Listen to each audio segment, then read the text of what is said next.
Apakah Anda termasuk orang yang tergiur untuk masuk ke banyak industri bisnis dan punya banyak bisnis? Ya, ternyata itu pusing, saudara-saudara. Kalau Anda ngalamin pusing, stres, tonton sampai beres ya.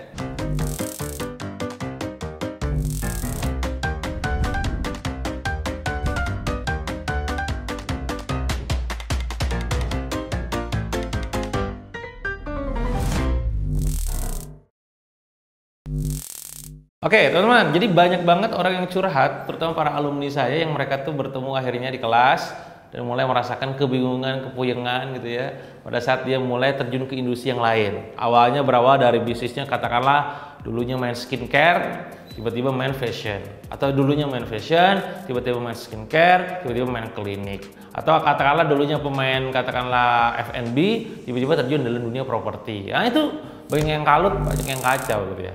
Nah mereka berpikir bahwa ketika nambah bisnis itu bisa nambah penghasilan ya. Satu bisnis aja bisa ngasilin 1 miliar, kalau dua kebayang jadi 2 miliar. Konon katanya begitu harapannya gitu ya. Tapi yang terjadi, apa yang terjadi teman-teman semua? Kebingungan yang ada. Dan saya tidak jarang, artinya sering banget ketemu sama orang yang akhirnya dia sudah sukses di industri yang ini nih, yang satu nih, di core kompetensinya nih, sebulan bisa nyampe 5 miliar, 10 miliar gitu ya. Tapi gara-gara terkompori oleh orang-orang lain, teman-temannya, atau mungkin karena dia panasan, atau mungkin karena dia rakus gitu ya, karena aduh kayaknya senang, seru ya kalau garap ini ya. Mulai dipindah jebret. Nah sialnya adalah di bisnis barunya itu tidak tumbuh. Kenapa penyebabnya yang membuat dia tidak tumbuh? Satu, bukan core kompetensinya, jadi bukan keahliannya. Fashion mungkin dia jago, tapi kalau udah skincare itu dua hal yang berbeda. Kedua, apalagi yang membuat dia gagal di situ, tidak ada hati di dalamnya, tidak ada passion di dalamnya. Sehingga pada saat omset naik, ya alhamdulillah. Ketika omset turun, apalagi terutama, nggak ada emosi, nggak ada energi untuk bisa membersamai. Ketiga, apa yang bisa membuat akhirnya dia gagal? Tidak ada tim yang dedicated, tidak ada tim yang memang berkompeten untuk mengelola bisnis tersebut. Makanya akhirnya pada saat bikin bisnis baru, jadi kewalahan. Apa yang bahasnya teman-teman? Duit yang ada di bisnis sebelumnya yang ini udah nyampe 5 miliar, 10 miliar sebulan, akhirnya mau gabung net profitnya diambil, dipakai buat kesana nutupin. Jadi yang satu untung banget, satu lagi boncos. Padahal harapannya bikin yang 1, 2, 3, 4 itu untuk bisa dapetin profit. Tapi yang terjadi adalah jadi boncos center gitu. Bisa dipahami? Apa pelajarannya buat Anda? Pelajaran buat Anda yang ingin melakukan proses business development. Ada cara 4 pengembangan bisnis ya. Yang pertama adalah namanya market penetration. Berarti kita mempenetrasi pasar ya. Yang kedua adalah market development, mengembangkan pasar. Yang ketiga adalah product development, mengembangkan produk. Yang terakhir adalah business development, diversifikasi bahasa lainnya. Nah, ranah barusan itu adalah ranah business development. Berarti proses diversifikasi. Artinya kalau Anda pengen business development, diversifikasi bisnis, disarankan buat Anda satu, punya brand yang baru. Itu nomor 1. Artinya dari mulai brand DNA-nya, brand guideline-nya, ya, tipografinya, arsiteknya dan segala macam kudu clear. Jangan sampai nanti bertabrakan dengan brand yang existing. Itu nomor 1. Kedua, pastikan marketnya baru. Jangan sampai Anda bikin produk baru atau bisnis baru, ternyata pada saat bikin bisnis baru, marketnya cuma pindahan dari market yang lama.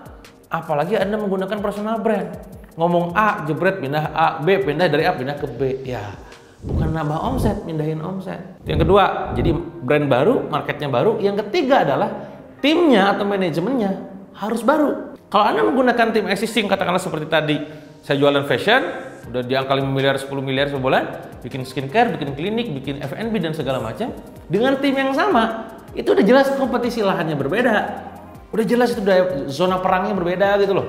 Kalau misalkan skincare posisi ada BPOM-nya, ada halalnya, prosesnya panjang, ada racikan, formulasi, ada basi nanti kan. Kalau fashion, segalaku-galakunya pun tetap jadi kain, benar nggak?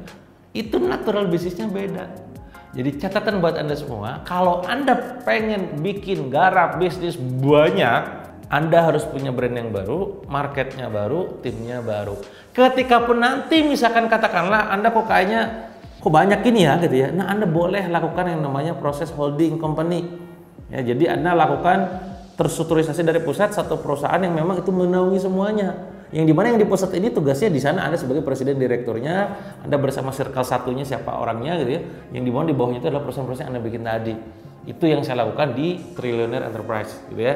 Jadi poinnya adalah yang saya sampaikan kepada Anda nggak bisa melakukan diversifikasi bisnis, business development dengan brand yang sama, dengan market yang sama, dengan tim yang sama. Jika itu dilakukan dan Anda terpaksa melakukan itu, maka tidak salah kalau misalkan nanti suatu saat Anda ketemu saya, Anda curhat Kang, pusing Kang, mumet, tim yang baru gini-gini. ya memang begitu saudara-saudara. Jadi saran saya buat Anda yang pengen business development, siapin tim yang baru, siapin market yang baru, cari market yang baru dan branding yang baru. Kebayang ya?